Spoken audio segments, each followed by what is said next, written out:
Fidèles téléspectateurs, chers internautes, bonjour et bienvenue dans votre émission Bopeto ya Mwasi. Mbote na yo mama, mbote na yo mwasi ya Bopeto yo mtozwi libaku ya kolanda biso na mokolo ya lelo. Kande na loba bobungisa makanisite tozali pe tokozala. Émission na bino o bozela o bomona ndambu lelo yango yo na mobimba. Landa, s'abonner, pe partager yango yo mtolingaka émission oyo. Léon Singimbi lelo naza awa na ba inspiration o nzamba zo pesa, nzamba zo lakisa yango wana maele wana ya ndambu tokabola ensemble. L'autre fois tolobelaki sur la propreté du corps, l'hygiène corporelle, kasi toza toujours ko continuer na yango. Tolobelaki comment brosser, tolobelaki ba point ebele kasi lelo tozali na lolenge nini ya kobongisa makolo yo mutu oyo oza na mabiata o na français na lopoto babengi crevasse. Yo za jeune fille, yo za mama, oza na mabiata makolo epasuka yo osokola ande nini ozwaka soin ya makolo na ndenge nini yo zo aspirer na libala yo libala ekufa makambo ya mike ka ande yango to neglijaka yango ka ande to mona ke eza na importance te ekosala eloko te kasi ba makambo wana mingi yango ekomelaka biso motu ya mingi. Yo jeune fille oza na mabiata olata lipapa ndenge nini obima na papa ndenge nini olala na papa ndenge nini po mabiata wana okau na moustiquaire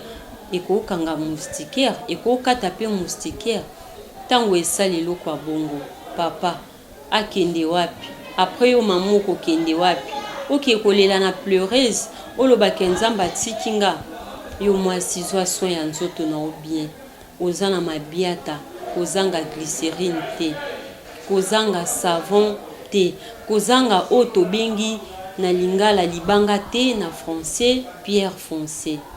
kozanga yango te tango ke kosokola nika makolo na yo bien oniki makolo na yo bien oza na linyuka na yo moko nika makolo na yo bien sokola makolo bien oniki yango bien sala de sorte que ba mabiata wana emona na kate. Oui, des fois ba msusu eza ndenge ba famille bazala nango mais o sala de sorte que emona na ate yo za jeune fille yo za mwasi ya Bopeto mwasi aza fleur mwasi apesaka vie siko yebisanga soki yo fleur na yo wana ekomi kolemba ekomi kofani nde toloba na lopoto omoni ke papa ko préférer atala na ye ailleurs papa o préférer aluka na ye mutu makolo eza soin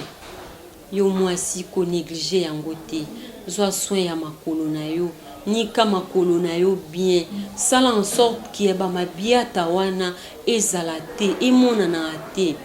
ozalaka tout moment te kobima na chaussure bajour msusu olobake leo na décider na la tata lipapa des fois bajour msusu tozala oche mwa robe na yo ya olati robe na yo ya bien ya mukuse ata ya mulai mode nyonso olinga mode popo to ndenge nyonso kaka osepela okamati olobi te nalata mwa lipapa se yebisanga otia lipapa se yo jeune fille yo mama botambola na papa boke esika bovandi mingi ezala soki papa aza na bakamarade batalaka papa te kasi batala nde mama bo bando talo boye balobi yango mwasi ande nini aza na mabiata okoma sujet ya mokere bamsusu kutu bazalaka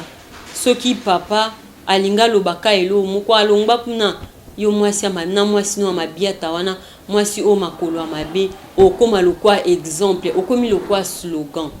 yo za jeune fille babiloko abongo ekomela te yo pe mama mingi basi yo bazana mabala olobaka te ngadi ababalanga esili nango non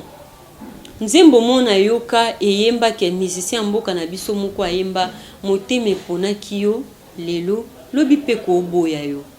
tout comme nde balingaki yo nde pe bakoboyo balingi mususu libala eza contrat ekosimba to pe kosimba te mobali alingaki yo oseduizaki ye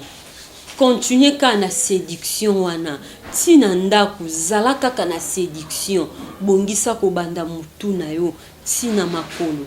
koloba tenga babalanga te na yo pe mama o perdra ka libala pona ba makambo ya mike yo zoyoka salilango panza sango yo jeune fille